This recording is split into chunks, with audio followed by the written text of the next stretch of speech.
I'm Flyleaf the Book Fairy, your friendly neighborhood storybook fairy. It's almost October. Do you know what's in October? That's right, Halloween, my very favorite holiday of the whole year. So, I know it's not October yet, but we're getting so close, so I'm going to start this week with a book that's not exactly a Halloween book, but it is about a bat! That's right, The Gentleman Bat by Abraham Schroeder, illustrated by Piotr Parda. Shall we get started? The Gentleman Bat.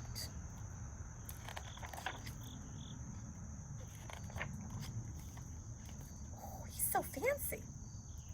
The Gentleman Bat, with his gentleman's cane, went out for a walk one night in the rain. With his gentleman's shoes and his gentleman's spats, he made quite a sight to the top of his hat. The Gentleman Bat kept his clothes trimmed and neat, his shiny shoes tapped on the cobblestone street. The full moon was shining, the temperature fair, a wisp of grey fog infused the crisp air. The cool autumn drizzle did not spoil his stroll. A sprinkling of rain can be good for the soul. Gas lights burned brightly to fend off the dark. Soft music drifted across the town park. The street was not crowded, nor was it bare. The gentleman made his way to the town square. With a nod of his head and a wink of his eye, the Gentleman Bat would greet passers-by. As he walked down the street, he saw up round the bend a young lady bat whom he knew as a friend. The lady bat walked in her blue satin gown, covered with ribbons and frills spilling down. Her patent shine shoes were laced up to the knee. Fine pearl-rimmed spectacles helped her to see. He smiled at her fondly and bowed low in greeting. "Good evening," he said, "and fancy us meeting." The two of them walked down the street side by side, but not very close. Her hoop skirt was wide.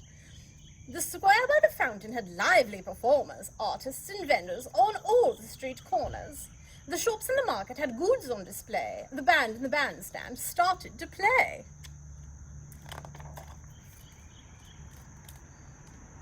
What looks the most fun to you in that town square? I think I'd go see the puppet show.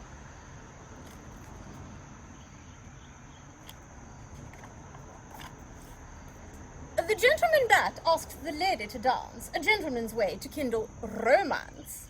The Gentleman Bat took the lady's bat hand. They twirled for a while to the sound of the band. He spun her around and dipped her down low. She giggled and laughed and kicked up her toe. Before long, the final song faded out lightly. He bowed and she curtsied. He thanked her politely.